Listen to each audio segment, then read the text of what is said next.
आज हम एक आर्टिफिशियल इंटेलिजेंस का एक टॉपिक करने जा रहे हैं। ठीक है, इसको देखिएगा आप।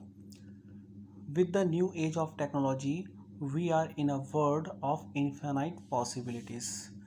एक नई टेक्नोलॉजी के साथ हम इस वर्ल्ड में हैं जिसमें पॉसिबिलिटीज़ बहुत ही ज़्यादा हैं, इनफाइनाइट्स हैं।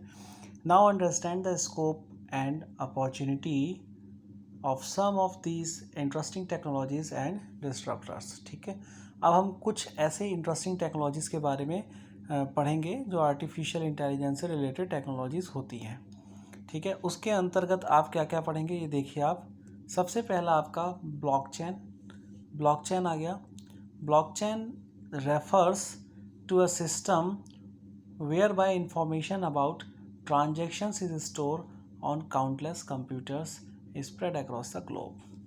ठीक है, ब्लॉकचेन एक ऐसी टेक्निक है जिसके थ्रू आप क्या करते हैं, इंफॉर्मेशंस को, जो ट्रांजेक्शन्स की इंफॉर्मेशंस होती है वो स्टोर होती हैं अनगिनत कंप्यूटर में, काउंटलेस कंप्यूटर, इतने सारे कंप्यूटर में होती हैं, spread over across the globe. अब इसका बेनिफिट क्या क्या होता है कि इतनी ज़्यादा जो आप अनगिनत कंप्यूटर्स में जो स्टोर होती हैं उसका बेनिफिट क्या होता है। एक चीज़ और देखिए, it is consider to the conventional banking system. एक तरह से कन्वेंशनल बैंकिंग सिस्टम के तौर पर ही होता है। ठीक है, अब इसका बेनिफिट क्या होता है, the information store under the blockchain is even more secure than our banking system because countless copies of that information are kept on computer around the world. क्योंकि उसकी काउंटलेस कॉपी बनी होती है ऑलरेडी इंफॉर्मेशंस की, और वो countless copy आपके across the world, around the world में कई सारे कंप्यूटर्स में आपके स्टोर होती है, जिसके कारण क्या होता है, वो रखी जाती है, जिसके कारण क्या होता है कि अगर कोई हैकर उसको हैक करता है, मान लीजिए आपका कंप्यूटर हैक करता है, तो उसकी और भी कॉपीज़ बनी हुई हैं ब्लॉकचेन के थ्रू। ठीक है ना, तो इसीलिए ये आपके बहुत ही सिक्योर होता है। हैकर्स भी इसमें आपका जो भी होता है इंफॉर्मेशंस को, अगर वो ले भी लेते हैं मान लो सपोज़, तो आपके पास अदर सोर्स होता है इंफॉर्मेशंस को दोबारा से कलेक्ट करने का। ठीक है, यहाँ तक की बात क्लियर हुई। नेक्स्ट इसमें आपका पहला ब्लॉकचेन हो गया। नेक्स्ट देखते हैं आप NFTs। नेक्स्ट आपका NFTs है। ठीक है, NFTs इसमें it stand for non fungible token system. Non fungible token system के तौर पर इसको बोला जाता है। ये है क्या, a kind of digital certificate, एक तरह का डिजिटल सर्टिफिकेट है। Is issue that such an original things is owned by you.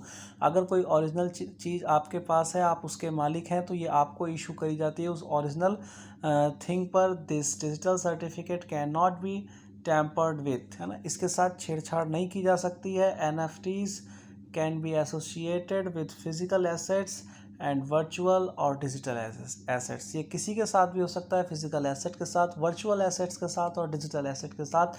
This digital certificates is not in the form of writing but in the form of digital image, video etcetera. ठीक है, ये writing के form में नहीं होती है, लेकिन ये किस फॉर्म में होती है, डिजिटल इमेज के फॉर्म में होती है या वीडियो के फॉर्म में होती है, वॉटेवर, ये किसी भी किसी भी ऐसे प्लेटफॉर्म के फॉर्म में हो सकती है जो आपका डिजिटली मैनेज किया जा सके, लेकिन राइटिंग के फॉर्म में नहीं होती है। क्लियर है बात। नेक्स्ट टॉपिक देखते हैं इसके अंदर। थर्ड इसका है आपका मेटावर्स। मेटावर्स आपका क्या होता है, metaverse means a parallel universe present in the digital world that contains most of the things that exist in our physical worlds। एक पैरेलल चीज़, जैसा आगे और क्लियर होगा, पैरेलल चीज़ होती है जो आपके फिजिकल वर्ल्ड में ऑलरेडी एग्जिस्ट करती है, वैसी ही एक पैरेलल चीज़, उसी के पूरे समान चीज़ एक आपकी डिजिटल वर्ल्ड में आप क्रिएट करते हैं। ठीक है, मेटावर्स, जैसे आजकल आप गेमिंग भी करते हैं, उसके अंदर देखिए, जैसे for example you present yourself as digital person in the game. जैसा आप अपने आप को एक डिजिटल पर्सन के रूप में गेम में प्रेजेंट करते हैं, आजकल ये बहुत ही ज़्यादा होता है। देखते हैं आप गेमिंग खेलते हैं तो उसके अंदर आप एक अपनी इमेज को क्रिएट करते हैं गेम में खेलते समय, तो ये ऐसा ये मेटावर्स के कारण ही होता है। It will be various events. हाँ, इसके अलावा गेम्स के अलावा भी बहुत सारे इवेंट्स में ऐसा किया जा सकता है कि आप अपनी वहाँ पर वर्चुअल इमेज को आप फॉर्म करके वहाँ पर आप क्रिएट कर सकते हैं। बिजनेस एंटरटेनमेंट सेट कर सकते हैं, आप मीटिंग्स में कर सकते हैं। People will be there in their virtual form. People वहाँ पर होते हैं अपने वर्चुअल फॉर्म में होते हैं, रियल फॉर्म में नहीं होते हैं वो वहाँ पर क्या करते हैं, किसी भी पार्टी में एंजॉयमेंट कर सकते हैं, मीटिंग में पार्टिसिपेट कर सकते हैं, बिजनेस इवेंट्स में पार्टिसिपेट कर सकते हैं, आप किसी भी चीज़ में पार्टिसिपेट कर सकते हैं जस्ट आप अपनी वर्चुअल इमेज को परफॉर्म करके। ठीक है, वर्चुअल इमेज से आप वहाँ हो सकते हैं, रियल इमेज की वहाँ पर आपको रियल की ज़रूरत नहीं है, वर्चुअली आप वहाँ पर पार्टिसिपेट कर सकते हैं। ठीक है, ये आपका मेटावर्स हो गया आपका। इसके नेक्स्ट आप देखिए क्वांटम कंप्यूटिंग। ठीक है, क्वांटम कंप्यूटिंग ये क्या होता है, इसको देखिए आप। The quantum computing is much talked about because it is infinite powers। बहुत ही ज़्यादा इसके अंदर पावर्स है, इनफाइनाइट पावर है इसके अंदर। A quantum computer can perform calculation millions of time faster than a normal computer. एक जो क्वांटम कंप्यूटर होता है वो मिलियंस ऑफ टाइम तेज से कैलकुलेशन कर सकता है नॉर्मल कंप्यूटर के comparison. Traditional computers work based on a fundamental unit of binary digits 0 and 1। जो ट्रेडिशनल कंप्यूटर होते हैं वो 0 एंड 1 ये फंडामेंटल उनकी बाइनरी डिजिट्स होती है, जिसको आप बिट भी कहते हैं, कॉल्ड बिट भी कहते हैं आप। On the other hand the quantum computer adopt qubit. Quantum computer आपके क्यूबिट अडॉप्ट करते हैं, क्यूबिट बिट होती है उनकी। वाइल अभी होता क्या है ये, while the bit value can be 0 और 1 ओनली, या तो 0 हो सकती है या तो 1 हो सकती है बिट वैल्यू, लेकिन the quantum value can be 0 1 और बोथ। ठीक है, क्वांटम वैल्यू में आप तो 0 भी हो सकती है या 1 भी हो सकती है या दोनों ही हो सकती हैं। तो इसीलिए इसकी जो कैलकुलेशंस की पावर होती है वो बहुत ही ज़्यादा फास्ट हो जाती है। क्लियर है बात? आगे देखिए आप, आगे है आर्टिफिशियल इंटेलिजेंस। एक इसी का टॉपिक हम पढ़ रहे थे, एक इसके बारे में भी हम जान लेते हैं। What is artificial intelligence? It is one of the most talk about topic all over the world. बहुत ही ज़्यादा टॉक एक्टिव इसके बारे में लोग बाग होते हैं, टॉक करते हैं इसके। Artificial intelligence refers to the ability of machines to learn, analyse, think, understand, solve problems, make decisions similar to a human being. Just एक रोबोटिक्स है, रोबोटिक्स में आपने क्या कर दिया है, सारे सेंस, ह्यूमन बीइंग के सारे सेंस आपने डाल दिए हैं रोबोटिक्स में, तो वो एक आर्टिफिशियल इंटेलिजेंस के रूप में कार्य करता है। इंटेलिजेंस ही उसके अंदर डाल दी गई है आर्टिफिशियली। ठीक है, जस्ट लाइक दिस। ये एग्जाम्पल भी दे रखा है, now machines have started doing many things that our sense do. जैसे हमारा सेंस करता है वैसे मशीन्स बहुत सारी चीज़ों उसको अब क्रिएट कर सकती हैं। They can see, here, speak, move and even feel touch.